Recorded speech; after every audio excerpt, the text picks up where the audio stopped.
Madzulo abwino ndi nthawi ya nkhani mwatsatanetsatane pano pa Kanema wa Times ndipo muli ndine Fera Chilora. Koma poyamba nayi mitu yake. Unduna wa zamaphunziro wavomereza kuti ntchito zamaphunziro sizikuyenda bwino mdziko muno. Mayi woyembekezera wamwalira mu njira. Driver wa ambulance atanena kuti galimotoyo ilibe mafuta okamutenga ndi kupita naye ku chipatala chachikulu cha boma la Lazarus. Ndipo dziko la Malawi lero latenga nawo mbali pamwambo wokumbukira nkhalango pa dziko lonse lapansi. Tili ndi izi ndi zina zambiri, tiyeni tikhale limodzi.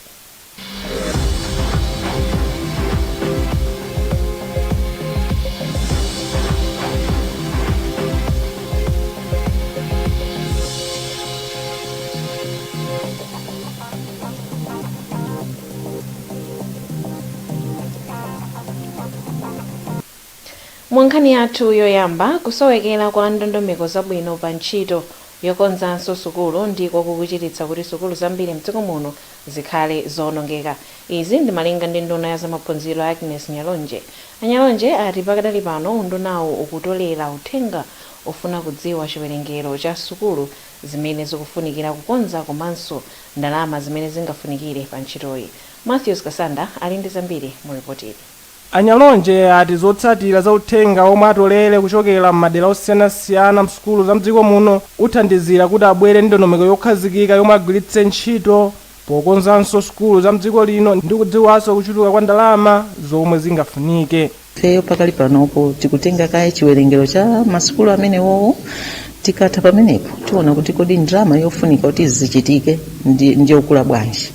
Tikaona pamenepo tiona kuti tsono kuti ntchito ichitike ndalama tiyipeze bwanji pamene tikunena kuti boma linanena kuti mmene amakhazikitsa Malawi Vision 2063 ya President ananena poyerayera kuti kuyambira pano kupita kutsogolo ndi zokhazo zimene zikhale mu plan ya 2063 zimene zilandire chuma cha boma.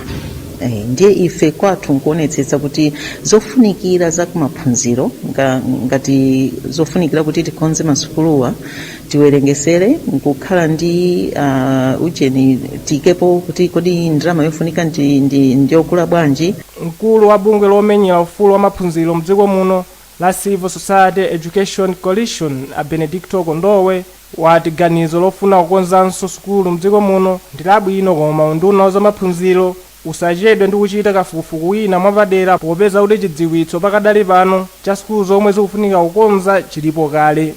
Ngakhale ngati kuti sitikudziwa kuti kodi masukulu amene akusalira kumbuyo amene akufunikira kukonza mdziko muno ndi ati, ngati kuti mwine tikukhala kunja ayi. Ine ndimaona ngati kuti information ilipo kale. Atunamo angoyita izi maofisi a dem ndi ena amene ndi information imeneyi. Komanso kundunapo ndi department ya planning and policy. Apanga bwanji plani, apanga bwanji ma policies wosaziwa status ya masukulu amene tili mu mdziko muno. Kusowa zipinda zokwanira zophunziriramo komanso kuonongeka kwa zipinda zina ndi ena mwa mavuto omwe dziko lino likukumana nawo pa ntchito ya maphunziro.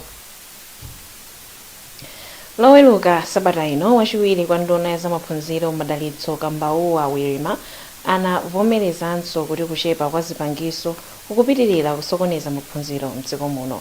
Ambawu Awirima anayankhula izi atayendera sukulu zimene zikupindulira ndi ndondomeko za Malawi Education Section Improvement Project ndi Improving Secondary Education in Malawi. Jameson Chauloka ali ndi zambiri mu ripoti ili.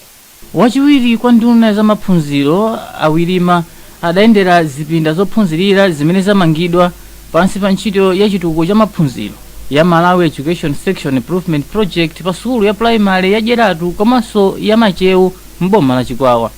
Kenaka iwo anapitirira ndi kuyendera sukulu ya sekondari ya Bangula mboma la Nsanje kumene anakaona mmene zipinda zogona ophunzira kumeneko zilili.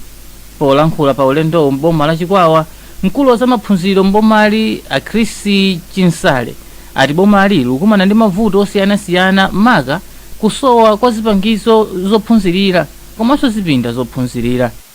Ana ndi ambiri tikayerekeza ndi zipinda zophunzirira tili ndi ana oposa 173,000 koma zipinda zophunzirira zilipo 1,496 zimene zoti tikagawanawa mwachikale mene timati 60-60 ndiye kuti tupezeka kuti ana ambiribe akukhala panja ndiye tikatero tupezeka kuti anawo amayenera kukhala kalasi iliyonse 116 ndiye si kukhala kwabwino ife boma nthawi imeneyi imafuna ana 60 pamene pa nthawi ya covid inoyo ifuna ana chipinda chimodzi azikhalamo ana 40 ndiye tufunika ndithu makalasi ambiri atamangidwa. Wachiwiri kwa ndunayu amadalitso Kambawu Awilima akuvomereza kuti kuchepa kwa zipangizo komanso zipinda zophunzirira kukusokoneza ntchito ya maphunziro mdziko muno. Komabe iwo ati boma likuyesetsa mothandizana ndi maiko komanso mabungwe amene amathandiza dziko lino pachuma kukonza vutoli ponena kuti ntchito za maphunziro zakhala zikulekereredwa kwa nthawi yayitali. Tikutsimikiza tikayenda kunena kuti vuto lalikulu ndionena kuti ma classroom ndosakwanira. Mavuto ena alipo mwina kusowa kwa malabu, kusowa kwa mabuku, kusowa kwa ziphunzitso kona nyumba za ziphunzitso. Koma tikayamba kukhala ndi mmene ana angakhale ndikaphunzirira ndiye kuti pang'ono tikuyamba kusowa vuto lalikulu limene likutivuta ku nduna wa maphunziro. So zimenezi nzotithandizira ndithu kuti tizizoti kodi tikhoza kulowapo patipo mu maonjezedwe amalo amene ana angathe kuphunzira. Taona mwina ngati mwachitsanzo ku skulu ina ku Chikwawa kuti ana anatimangira project timati ya MES imene ili under MESIP. Nthawi imeneyo mablog onse amene alipo anamanga aini ache oti onse onongeka anakauza kuti umwe mwana salowe mwifuko ndi kuti akhoza kupwetekeka.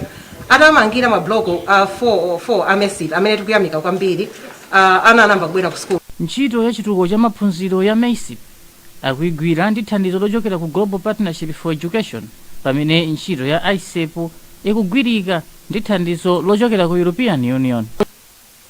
Mayi wina woyembekezera wamwalira munjira driver wa ambulance atanena kuti alibe mafuta okwanira oti akamutenge mayiyo kupita naye ku chipatala chachikulu cha boma ku Lazarus.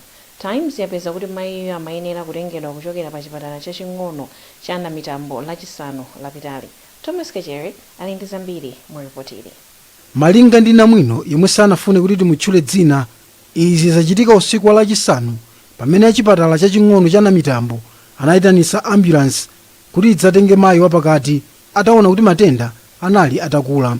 Iwo ati achipatalawa anayitanisa ambulance iyi kawiri konse koma driver anati analibe mafuta agalimoto.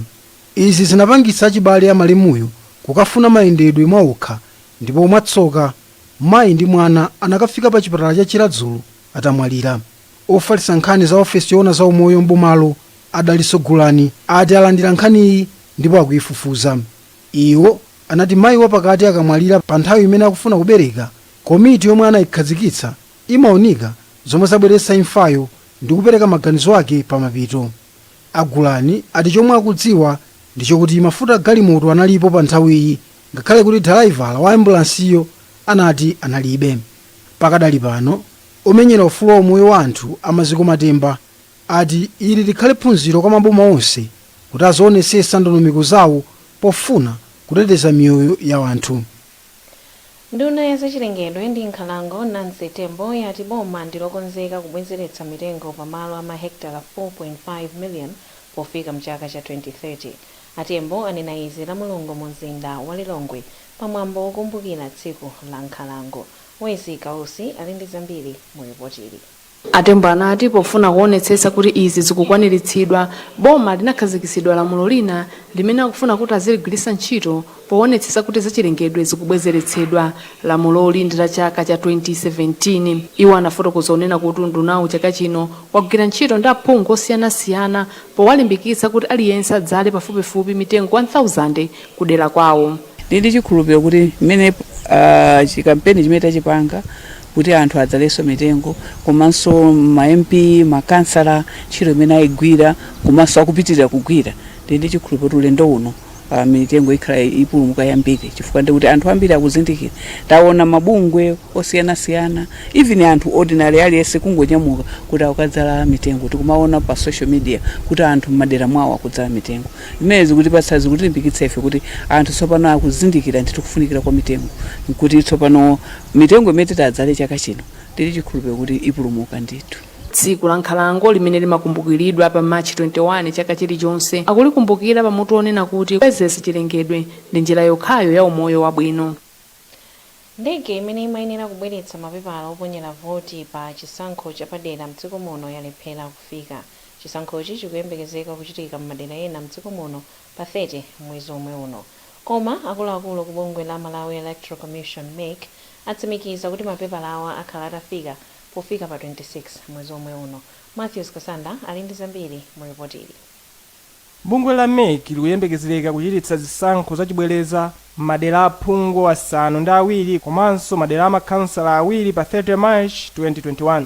Zisankho za aphungu zichitika chigawo chapakati mboma la Nsanje, mchigawo cha kumpoto mbomali, kummawa kwa Chikwawa, kumadzulo kwa kumpoto kwa boma la Karonga, Zomba Changalume, kumwera kwa dera la Lilongwe Msinja komanso kumpoto kwa boma la Ntchisi.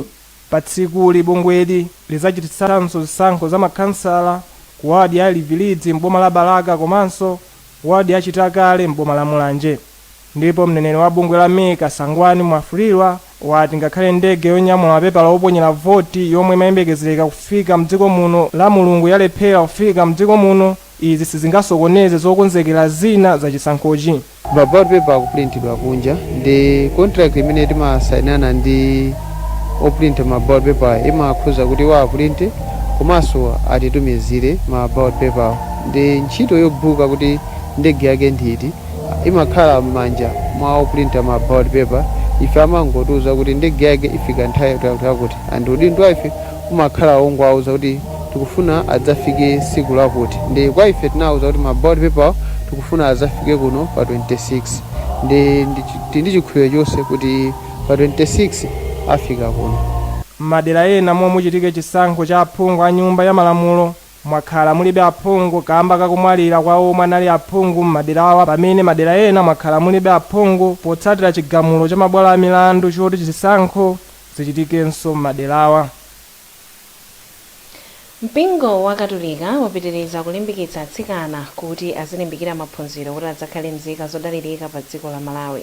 Mkulu woona za chitukuko cha anthu mu Diocese ya Mzuzu Isaac Cheke Ziwa wati ngakhale atsikana amakumana ndi mavuto akulu, iwo atha kugonjetsa mavutowa ndi kuzakhala ozidalira pachuma. Tili ndi zambiri mu ripoti ili. Acheke Ziwa anati ichi ndi chimodzi mwa zifukwa chimene diocese yawo yagwirana manja ndi mabungwe ena ndi cholinga chofuna kuti maphunziro a mwana atsikana apite patsogolo. Iwo anayankhula izi pa sukulu ya primary ya Kapiri kwa Eutini ku Mzimba pa tsiku lokumbukira mtsikana. Kusintha kulipo koma mwina nkochepa, tikufuna ndithu kusintha kumene kutakhala kwakukulu. Pali zinthu zambiri zimene zikuphinja mwana mtsikana kuti akhale ku sukulu, kuti azichita bwinonso ku sukulu. Zambirimbiri zikumamphinja zimene chikhalidwe chathu, nkhani za economy za makobidi, nkhani za zosowekera za siku ndi siku. Zambiri zimapeza kuti mwana wa mtsikana zikumamphinja kwambiri kusiyana ndi mnyamata. Ndi ife tikutengapo gawo ndithu kuti zizi zisinthe. Mwana mtsikanaso azipeza danga loti azikhala ku sukulu, aziphunzira komanso kuti mpaka pite ndithu pamene angathe kukwanisa.